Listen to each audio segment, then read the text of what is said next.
اوس نو په غزل نه نوځو دننه چې غزل ته وای چې تعریف به کوو پیژندنه ده د پښتو غزل خو موږ وپیژنده. د یار غم به په تنها صورت زغممه دا بېدرد علم به نه را خبرومه. دا د غزل اول شعر دی. دا دوه لاینه دي، دوې مصري دي. دا زغممه خبرومه. ګوره ما په دواړو باندې تر دغه له مخه زور لګېږي، پر دغه هم زور لګېږي، پر دا بل میم هم. نو دا کافیې سوې. دغته د غزل په اصطلاح کې مطلع وایي. مطلع د غزل اول شعر چې دواړه مصرې هم کافیه وي. یوه کافیه دا ده، یوه کافیه دا ده. لہذا دا به تاسو نه راواستي. د غزل و اول شعر ته مطلع ویل کیږي. ځینې شاعران درېیمه مصره هم دغه رنګه راوړي، څلورم هم دغه رنګه راوړي. که چیرې په غزل کې څلور لاینه یو رنګ و، څلور کافیه یو رنګه راغلي، نو هغه ته بیا حسن مطلع وایي. اوس خو اسانه سوه. که چا درته ویل چې حسن مطلع څه ته وایي، نو په مطلب پورې دویمه مطلع چې راشي په غزل کې هغه ته حسن مطلع وایي. نو شاعران تجربې کوي قسم قسم. نو دا مطلع سوه. مطلع معنا راختل. نو دا د شعر اول راختلی سر دی. له دې بعد اوس نو بس دا ټوله خبر په دغه دوه لاینو کې مفهوم خیما درو شو. د یار غم به په تنها صورت زغممه دا بېدرد علم به نه را خبرومه.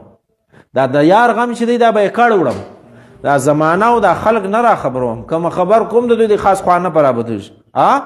نو ستا په در کې طبیب وایي ما رامان ته لا به شو که د حال تر دې بتر وای. نو دا خوشحال وایي دا خلق نه را خبروم. بس دا ختم سوی دا کیسه.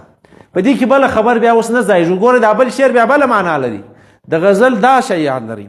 دا به کم از کم 15 شعر وي. ما څلور لیکلي دي، یو شعر له ما یاد دی. دا ډېره غټه غزل چې دا اوښکې مې غمازې د فراق دي. فراق جدایي ته وایي. دا زه چې اوښکې تویمه ګډی دغه حال به درکړم. زه ځکه په ګریوان کې تویومه دا فراق راغلی دی په ما باندې. دا زما چې اوښکې را روانې دي دا زه له یو چا جلا سوی یم. یو څوک مې یادېږي چې دا ګرده ورځ زاړم. نو ځکه دا اوښکې په ګریوان کې تویومه. د خلکو سره مې څه کار دی؟ بس زه پوهېږم زما اوښکې پوهېږي، زما خپل ګریوان پوهېږي. ګوره جلا خبر سوه که نه سوه؟ ښه اوس دا یو شعر سو.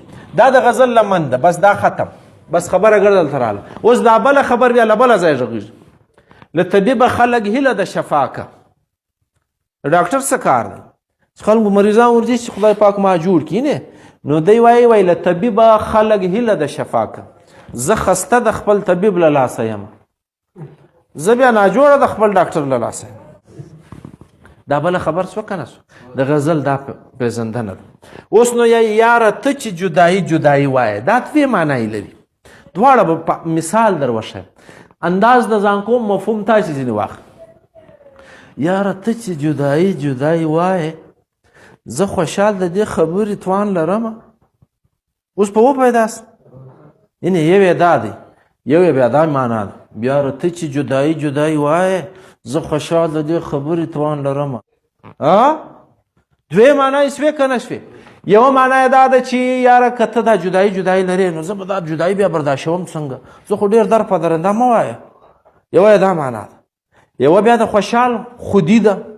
یا ته چې جدایي جدایي وایې زه طاقت لرم خدای تر 200 غرو واړم و ما کې چورت مه وایه، زه ستا هر شی برداشتوی سم.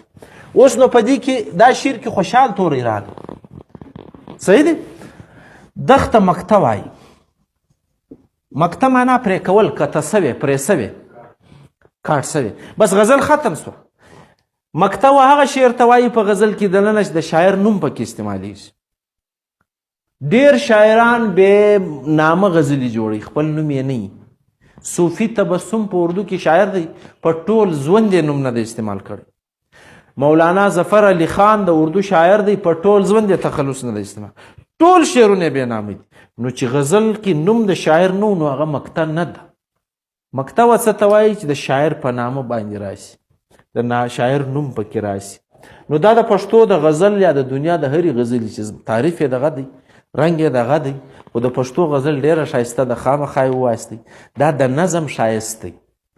دا په نثر کې چې کله ښایسته شی ګورئ نو هلته انشائیه ده. انشائیه ووایاستئ کله چې په نظم کې ښایسته شی ګورئ نو غزل ووایاست په غزل کې ډېر ښایست وي ډېر خوند وي که د غزل په اړه پوښتنه لرئ ویې کاست